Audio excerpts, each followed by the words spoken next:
کہ عبرانی زبان میں اس کا جو ترجمہ ہے وہ کچھ اور کہہ رہا ہے، ہم نے یہاں پہ پسلی اس کو کر دیا۔ اب اس کے اوپر بھی میں آپ کو ضرور بتاؤں گا کہ یہ پسلی ترجمہ کہاں سے آ گیا، یہ میں آپ کو ویڈیو کے اندر بتاؤں گا، میرے ساتھ بنے رہیے گا۔ ویڈیو کو مختصر کرنے کے لیے جی وہ تمام حوالہ جات میں نہیں دے سکتا آپ کو ابھی فی الحال، لیکن ایک بات 101% بتا سکتا ہوں کہ سیلا کا ترجمہ جہاں جہاں ہوا ہے وہ سوائے پیدائش کی کتاب دوسرے باب اس کی 21ویں سے 22ویں آیت کے علاوہ کہیں پر بھی پسلی نہیں ہوا جی۔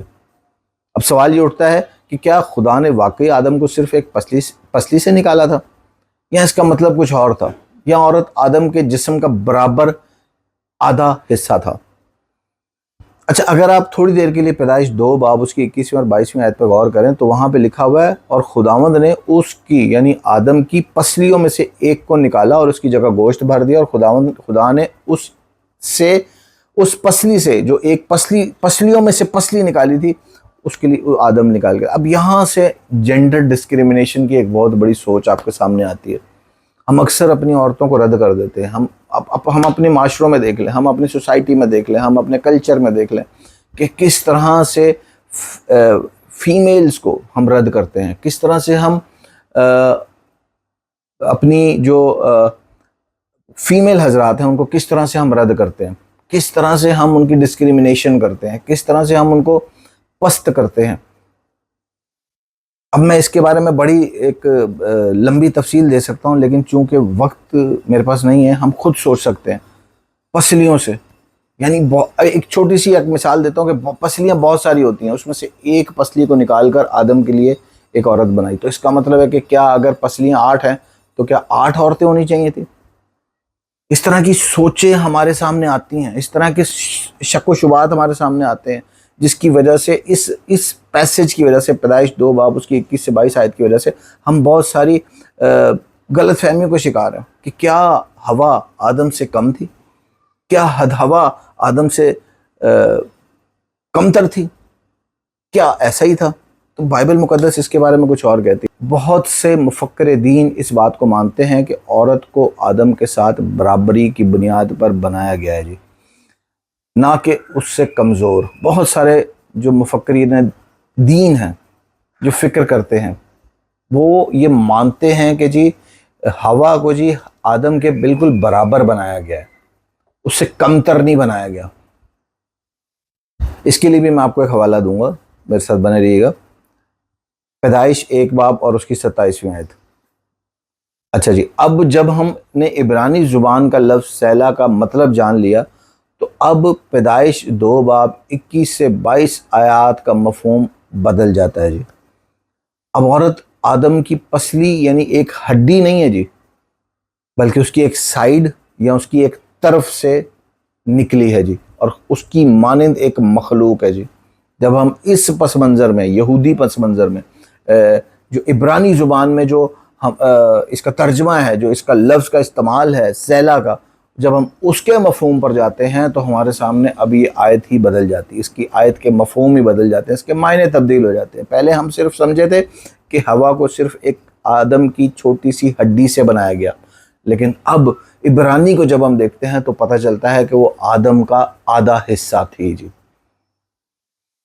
اس کے لیے میں نے کہا تھا حوالہ دوں گا، پیدائش 1 باب اس کی 27ویں آیت، اور خدا نے انسان کو اپنی صورت پر پیدا کیا، خدا کی صورت پر پیدا کیا، نر اور ناری ان کو پیدا کیا۔ پیدائش 1 باب اس کی 27ویں آیت صاف لکھا ہوا ہے۔ اس آیت کے مطابق مرد اور عورت دونوں کو ایک ساتھ تخلیق کیا گیا تھا جی، الگ الگ نہیں تخلیق کیا۔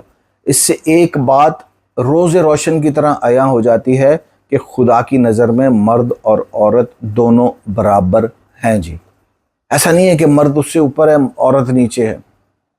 پھر یہاں پہ ایک اور چیز آپ کے سامنے کلیئر کر دوں کہ جب ہم کہتے ہیں کہ عورت کو مددگار کی حیثیت سے بنایا گیا تو عورت اس طرح سے مددگار نہیں ہے جس طرح سے آج ہم سوچتے ہیں کہ وہ جی گھر کے کام کرے گی، وہ کپڑے استری کر دے گی، وہ یہ لگا دے گی، پوچھا لگا دے گی۔ اس طرح کی یہاں جیسے ہم موٹر مکینکس کو دیکھتے ہیں، جب ہم کہیں کار وغیرہ یا موٹر سائیکل بنوانے جاتے ہیں تو وہاں پہ ان کے مددگار ہوتے ہیں، ان کے ہیلپر ہوتے ہیں، یہ اس طرح کا مددگار نہیں ہے جی۔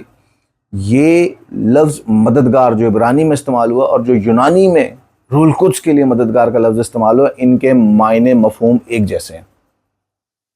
اس کے اوپر بھی ایک میں ضرور آپ کے لیے ویڈیو بناؤں گا تاکہ یہ بھی آپ کو موضوع بہتر طور پر سمجھا سکوں۔ تو کہنے کا مقصد یہ ہے کہ جی عبرانی زبان کہیں پر بھی عورت کو کمتر نہیں کر رہی۔ پیدائش 2 باب اس کی 21 سے 22 آیت جو ترجمہ ہم پڑھتے ہیں اس کے اندر ہم ایک ہڈی کو لیتے ہیں، ایک پسلی کو لیتے ہیں، لیکن اصل عبرانی زبان جو ہے وہ ہمیں بتا رہی ہے کہ ایک طرف، ایک سائیڈ۔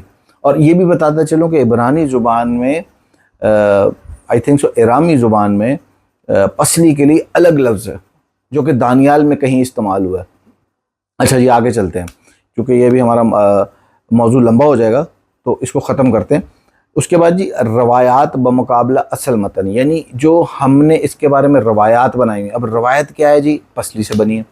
میں نے آپ سے ویڈیو کے شروع میں کہا تھا کہ میں آپ کو بتاؤں گا کہ یہ پسلی کہاں سے آیا جی۔ قدیم ترجمہ جی بائبل مقدس کا جب ہوا، سیپٹویجنٹ جو یونانی زبان کا تھا اور ولگیٹ جو لاطینی زبان کا ترجمہ تھا، اس میں جی پہلے ترجمے میں سیپٹویجنٹ میں پلورا اور دوسرے یعنی ولگیٹ میں کوسٹا ترجمہ کیا گیا پسلی کا، اور دونوں کا مطلب جی پسلی ہے۔ تو یہاں سے پھر اس کو کنگ جیمز ورژن میں بھی کاپی کیا گیا اور وہاں پہ جو ہے یہ پسلی کے طور پہ استعمال ہوا، اور کنگ جیمز کے دور میں فیمنزم کی جو ڈسکریمنیشن تھی وہ بہت عروج پر تھی۔ بڑے ہی ظلم و ستم کیے جاتے تھے، بڑے ہی ان کو کم تر سمجھا جاتا تھا، ان کو اپنے جائیداد میں حصہ نہیں دیا جاتا تھا، کم حصہ ہوتا تھا، ان کی گواہی کو گواہی نہیں مانا جاتا تھا۔ تو عورتوں کو ہمیشہ کم سمجھا گیا۔ شاید کہیں ایسا تو نہیں اس کی وجہ یہ تراجم تھے؟ سوچ رہا ہوں، ہو سکتا ہے، جواب آپ دیجئے گا، آپ بھی سوچئے گا۔ اور اس کی وجہ سے آپ دیکھیں کہ ہم ایک ایسے معاشرے میں آنکھ کھولتے ہیں جو میل اورینٹڈ ہے جی، جہاں پر میل ڈومینیشن ہے۔ مگر اگر ہم اصل زبان کو دیکھیں تو تصویر کا رخ ہی بدل جاتا ہے جی۔ اب عورت ایک چھوٹی سی ہڈی نہیں جی، بلکہ آدم کی یعنی آدمی کی ایک پوری سائیڈ سے نکلی بنی تھی۔ ہم نے دیکھ لیا جی بائبل کے اصل متن عبرانی میں پسلی کا مطلب وہ نہیں ہے جو ہم سمجھتے ہیں۔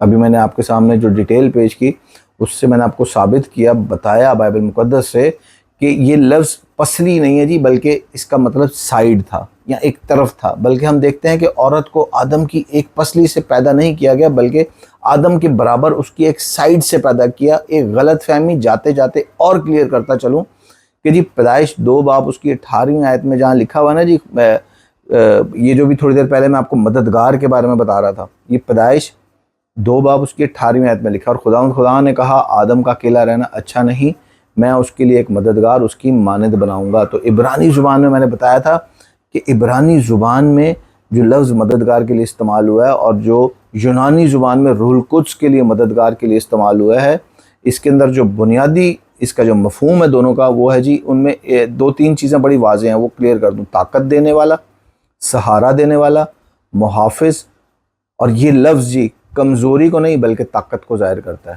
یعنی جب عورت کے لیے مددگار لفظ استعمال ہوتا ہے تو وہی لفظ یونانی زبان میں روح القدس کے لیے بھی استعمال ہوتا ہے۔ تو اس کے اندر یہ 4 عناصر بڑے ہی اہم تھے جی۔ جب عورت کے لیے یہ لفظ استعمال ہوتا ہے کہ میں تیرے لیے ایک مددگار بناؤں گا، تو اس کا مطلب تھا جی وہ مددگار تمہیں طاقت دے گا، وہ مددگار تجھے سہارا دے گا، وہ مددگار تیرا محافظ ہوگا، اور وہ کمزور نہیں ہوگا جی۔ یہ سب سے مین چیز ذہن میں رکھیے گا۔ ہم سمجھتے ہیں کہ عورت کمزور ہے، ایسا نہیں ہے۔ عورت بہت مضبوط ارادے کی، مصمم ارادے کی مالک ہوتی ہے۔ اکثر کلیسیوں میں یہ کہہ دیا جاتا ہے کہ عورت کی وجہ سے گناہ ہوا، عورت نے پھل کھایا۔ اگلی قسط میں جو اس کے بعد آنے والی ویڈیو ہے، ہمارے پنجابی کلچر میں جی اکثر یہ کہا جاتا ہے کہ عورت کمزور ہے، عورت نے پھل کھایا، عورت کم عقل ہے، عورت ناسمجھ ہے، عورت گناہ کے بہکاوے میں آ گئی اور اس نے وہ پھل کھا لیا جو باغ عدن میں تھا۔ میری اگلی ویڈیو میرے ساتھ بنے رہیے گا، میرے چینل کو سبسکرائب کیجیے گا تاکہ جب میں اگلی ویڈیو ڈالوں تو وہ اسی بات پر ہوگی کہ عورت نے پھل کیوں کھایا۔ کیا وہ ناسمجھ تھی؟ کیا وہ بے عقل تھی؟ کیا وہ کم عقل تھی؟ ہمارے پنجابی کلچر میں جی اکثر یہ کہا جاتا ہے کہ عورت کمزور ہے، عورت ناسمجھ ہے، عورت کم عقل ہے، شعوری طور پر اس کو علم نہیں ہے، بے وقوف ہے، اور بہت کچھ ایسا کہا جاتا ہے۔ ہم اپنے پنجابی کلچر سے واقف ہیں، مجھے کچھ زیادہ کہنے کی ضرورت نہیں ہے۔ عورت نے گناہ کر دیا کیونکہ وہ ناسمجھ تھی، بہکاوے میں آ گئی۔ کیا واقعی عورت ناسمجھ تھی؟